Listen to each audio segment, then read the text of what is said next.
It's Ramsey Dewey over here in Shanghai, China. Welcome to another edition of Q&A with the Coach. Before we get into the questions today, happy birthday, happy 45th birthday to our friend Ed. I hope it's a good one. And big shout out to the channel sponsor, xmartial.com, makers of fine rash guards like this one with this awesome panda on it. And one on the front. Anyway, they've got great rash guards and other martial arts gear for you at xmartial.com. Don't forget to use my code Ramsey10 for 10% off everything on the website. Now, on with the questions. Our friend Igor writes this: Ramsey, I have a question for you. A martial art must be useful for combat to be considered a martial art? ? Yes or no? Many videos around YouTube exist to discredit, to make fun of, or prove that some martial arts don't work. Don't work for what? For combat? For improving health? For fulfilling a void in the practitioner's life? What must a martial art do to be considered a martial art? This is not a question about if some instructors lie about the combat efficiency of what he or she teaches. So, what is a martial art? Oh man. Did you know that the term martial art originated in a European sword fighting manual to describe sword fighting in Europe? Yeah, that was the original context. When we say martial arts today, most people think about Asian martial arts, particularly the ones where you put on a uniform and have belt ranks and line up and bow and adhere to Asian traditions. And originally the term had nothing to do with that. And a lot of people will also say, well, I focus more on the art part and less on the martial part. And what they mean by that is they are not particularly concerned with fighting so much as having a fun or fulfilling experience of some type. But what does the art in martial mean? The word art has a lot of different definitions, and the definition used in martial art means the act of being good at something. Martial comes from Mars, the god of war, meaning being good at war. Means you're good at fighting. That's what martial arts means, the art of fighting. Literally. But thanks to semantic drift and a lot of martial artists who are casuals and not particularly good at fighting, well, we have lots of martial artists today who actually don't know how to fight. Is that... How are we going to interpret that? What are we supposed to do with that information? Most people who practice martial arts today are not particularly good at fighting. That's the truth. That's true of every single fighting style, because most people are casuals. It's just how it is. And it doesn't matter if you're looking at Wing Chun or Aikido or MMA or Jiu-Jitsu or whatever. Most people are casuals. They're not going to be elite fighters because they don't train that way. They don't put in that time and effort. They've got other stuff to do, basically. So, many people will say, for example, Aikido is not a martial art because there are not very many Aikido practitioners who are good at fighting. Okay. And if that's how you want to define it, cool, go ahead. But if we live in a world where words mean whatever you want those words to mean, we're going to have a really hard time communicating with each other. Take a look at Wing Chun. Wing Chun has a lot of very important principles that transcend styles. But then if you look at most Wing Chun practitioners, most of them are not particularly adept at fighting. Is that to say the principles are bad or wrong? No, not at all. It's just that, most people are casuals. So most martial arts are martial arts in the purest sense, the art of fighting, right? Some aspect of it, even Aikido, which philosophically is not about inflicting damage or competing or anything like that, but the movements are combative movements. Wrist locks and joint locks and throws and those types of things are combative movements. But are all people who practice martial arts martial artists? They're all practitioners of martial arts, but are they all martial artists? Is everybody who draws a picture a visual artist? Is everybody who picks up a paintbrush a visual artist?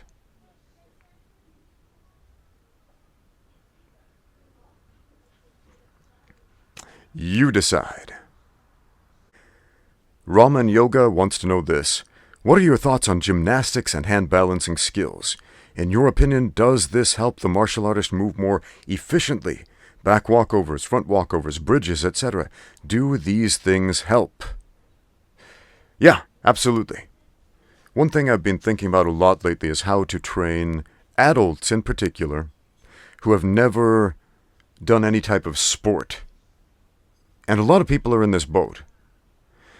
I shouldn't say never, because most people play games when they're kids, but when we get to a certain age, when we finish high school or college, a lot of us tend to drift into a sedentary lifestyle, where we're not doing many activities, not playing sports, not moving around.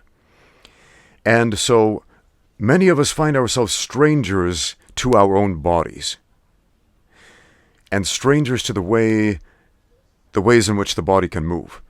And so I find gymnastic movement, including that, making that the principal part of the warm-ups that I do, helps people to become better martial artists because it teaches them how to move.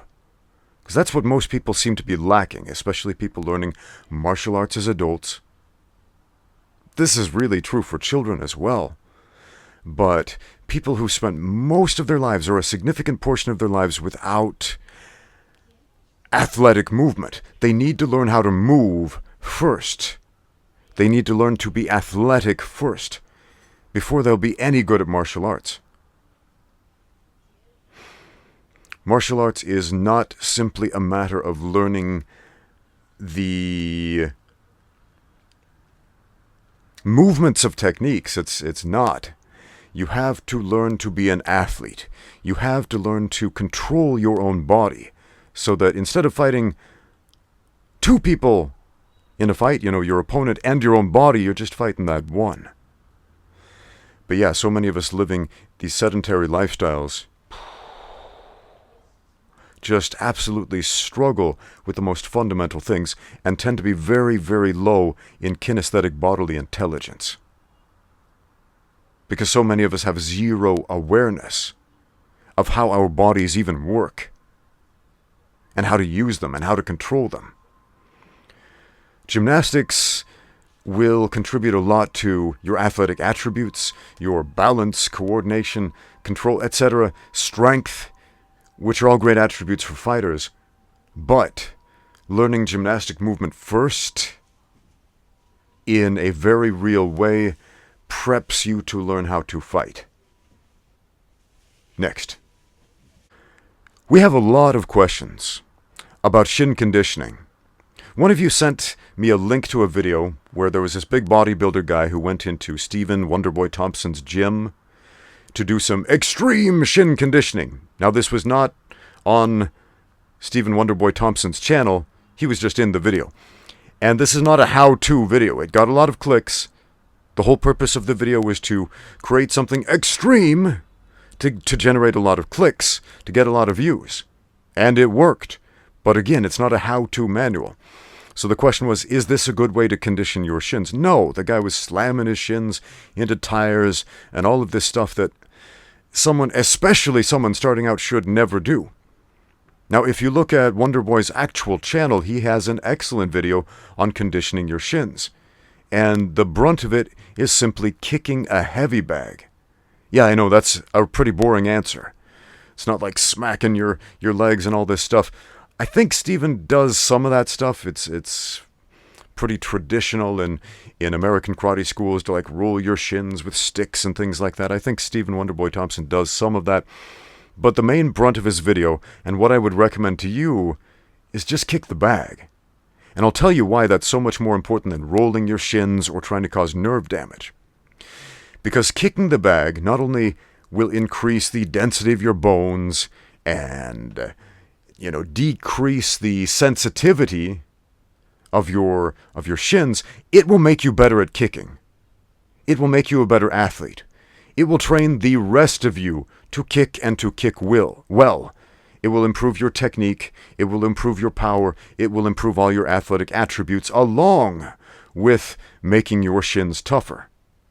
Now, if all you do is roll your shins with sticks and whack them with sticks or roll a glass Coke bottle on there, all you're going to do is kill nerves. And you won't actually make the shin itself stronger. In a fight, there's a big adrenaline dump, and so you will not perceive pain the same way in a fight that you would just walking around the house and then bump, you hit your shin on a coffee table when you weren't ready and you're like, oh, that hurt so bad, right? Yeah, fights, they're not quite the same thing. I mean, you see those guys like, Anderson Silva, Chris Weidman. There's a bunch of fighters who snap their shins in a fight, and the pain doesn't even register until they actually see that their leg is snapped in half, and then they're like, whoa. There's a tremendous power in adrenaline. It can push us beyond the limits of our physical body. So you don't really need to deaden your shins, but you do need to increase bone density. You do need to improve kicking technique. And something that's probably even more important than toughening up your shins is improving your setups for those kicks so you don't get them checked in the first place. Because even if you have the toughest shins in the world and the other guy is checking all your kicks, you're losing. You're losing that fight. I've told this story a bunch of times. I had a fight over in northern China like 10 years ago or so.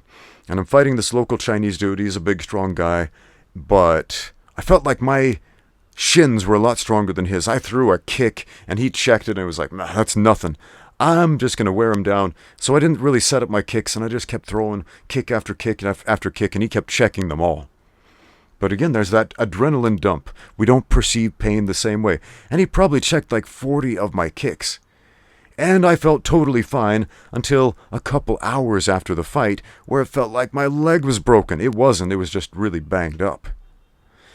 So if I had set up my kicks better, I would have actually landed them. Would have landed those leg kicks, and 40 leg kicks is generally more than enough to end a fight.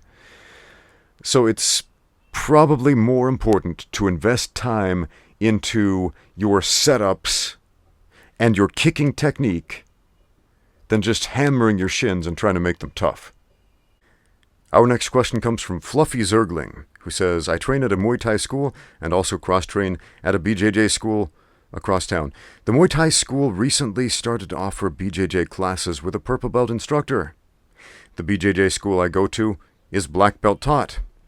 I don't go to the BJJ classes at my Muay Thai school because I feel like they're not that good compared to the BJJ dedicated school with the black belt. But I feel like I'm being insulting to my Muay Thai school for doing this. What are your thoughts on this, coach? It's your personal development, right? So you do it the way you want to do it. If you feel like you're getting a way better experience over with the black belt instruction, do that. And if you're worried about stepping on people's toes, they are not the one who is going to be competing on your behalf. That's going to be you. And so you had better make sure that you are the one who is prepared to compete or to fight or whatever your goals are in martial arts. Now, that being said, if you have the option to do both, why not? Rolling is rolling and you need more of it. You need as many different types of training partners as you can. And I would recommend, if you can, train at multiple Brazilian Jiu-Jitsu schools with multiple styles of training, multiple types of training partners with different fundamental experiences to draw from. That's a big bonus. Man, that's huge. If you're always working with the same group of guys, you're going to start getting used to their game. And they're going to start getting used to your game. And there won't be so many unknown variables there. So again, the more training partners and the broader variety of training partners you have, the better. Whether they're trained by a purple belt, a black belt, or a no belt, Mat time is mat time. The more the merrier. Next.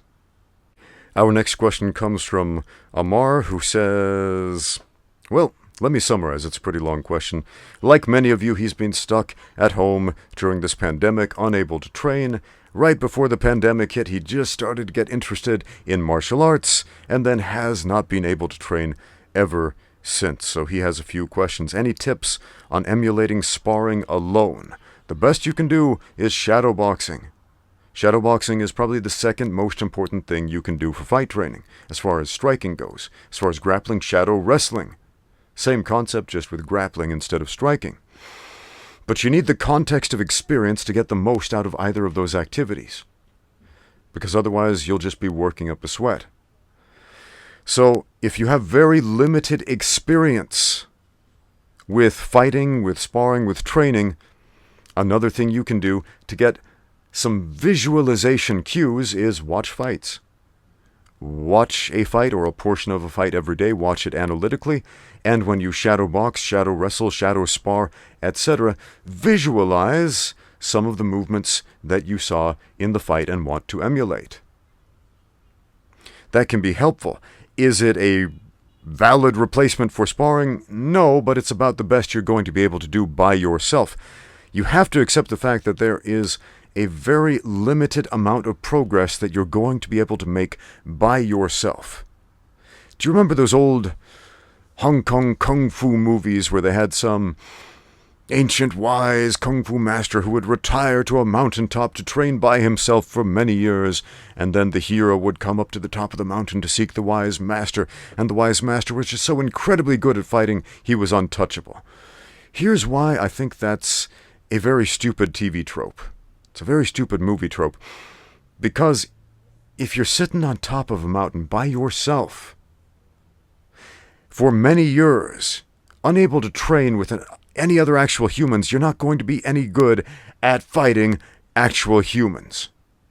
Even if you were super high level to begin with, it's just going to go downhill from there if you do not keep it up. You got to keep up your skills. So we have a few more questions from Amar, who goes on to say, how can I make sure that when I get to the gym, I make the most of it? Now, that's a good question, because he's not asking, how can I make sure that after training alone, I get back to the gym and I'm a world beater and I can just show everybody up? No, man. How to make the most of it? That's one of the most important questions you can ask yourself. How do I make the most of this less than ideal experience? So I'm glad you asked that. Probably the most important thing you can do right now is focus on physical attributes. As I said before in this video, one of the most difficult things about teaching adult classes, to sedentary people especially, is teaching them how to move, how to be athletic in the first place. So if you address that issue, don't sit on your butt, don't become sedentary, but stay active, do some simple gymnastic movement, some simple tumbling, some simple rolls, some simple handstands, balances, headstands, things like that, that will make you a better athlete, that will allow you to move in 3 dimensions and use your mind and your body in some interesting ways. You're going to have a much better experience when you get back to the gym, as opposed to, say, if you just sat on your butt eating potato chips the whole time, and then you get back to the gym, and you're thinking to yourself, oh, this is the fattest and slowest and most unhealthy I've felt in my life. Yeah, one of those experiences will be much more productive than the other. But Amar goes on to say, how do I know what I'm doing works, or that my technique is right, when I don't have a coach or anyone I can spar with? You don't. You don't. You're going to have to use trial and error for that. Amar says, I sometimes have friends put on my gloves and try to hit me while I focus on slipping, blocking, and cutting angles, but I'm not sure how much that really illuminates. Yeah, man. We don't know until we know, right? We don't know until we know. And when we think we know, there's always somebody at the next level who can show us how little we actually knew in the first place. All we can really do is what we can, and we should never do any less. Thanks for the question. Next. Our last question today comes from our friend Jason. He says, in your experience of teaching so many students, do you feel that martial arts helps to benefit people's mental health, or does it make them more prone to violence? Of course it benefits their mental health, because your mind is your body and your body is your mind. Martial arts is not just about getting out there and beating people up, especially the way it's practiced today. How many martial artists out there are world-beating killers? Not that many. Most martial artists are casuals who get out there and train a couple of times a week for fun, for personal development, for health, for fitness, etc. They go to a gym to experience camaraderie with other human beings with similar interests. They go to a gym to have a positive experience, to be physically, mentally, and spiritually uplifted in some way. In my experience of teaching so many students, I have seen people's mental health improve. Now, he goes on to say, do you feel like you have a responsibility for the actions of your students? And would you refuse to teach someone who's planning to use their knowledge to hurt others? Well, dang, if I knew somebody was thinking, I am going to use this rear naked choke to murder people. Nobody advertises that. I don't think even a psychopath wouldn't advertise that. They wouldn't say, hey, coach, can you teach me some techniques so I can get out there and harm some innocent civilians? Yeah, man, that never ever happens. I've said it before many times. If all I teach my students is how to inflict violence upon other people, how to punch, how to kick, how to grapple, then I've failed as a coach.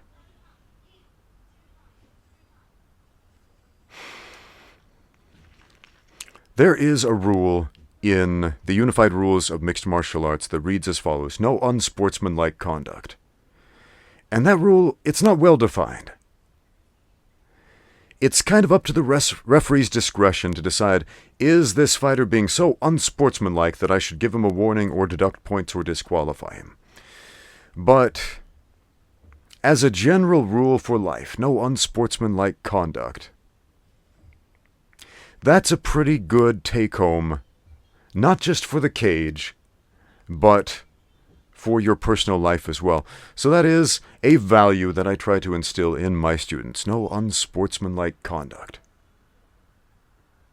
So, again, I don't know what people will do with their lives. If people want to hurt people, there are many, many easier ways to hurt and kill and maim than making a diligent study of martial arts. It is way easier to pick up a knife and stab someone to death than it is to study jiu-jitsu for many years in order to easily strangle people or break their arms. It is much, much easier to pick up a stick and whack somebody to death with it than it is to study karate for 10 years so you can kick and punch somebody more effectively. So like I said, psychopaths are never going to advertise it. Do I feel a responsibility for the actions of my students? Probably not in the way you're thinking. Most coaches, I think, they feel proud when their students succeed, when their students win a championship title or a tournament or something like that. We tend to give ourselves a little pat on the back, and sometimes we'll advertise that on our website. Say, hey, look, I'm a coach who taught this champion. Come train with me, and you might have similar results. So that is a form of accepting responsibility for your students' actions. And at the same time, if I were to have the experience of having many of my students, we're talking more than one, if it was a regular recurring pattern that my students were going out there doing evil, wicked, horrible things with their martial arts skills, then that would definitely give me pause to think, hey, maybe they're not having the positive experience at the gym that I hoped they would. And maybe, perhaps I have failed as a coach right here. But that has not been the case. So thank you for the question. If you have questions for the next edition of Q&A with the Coach, please leave them in the comments down below. Thank you for watching. Now get out there and train.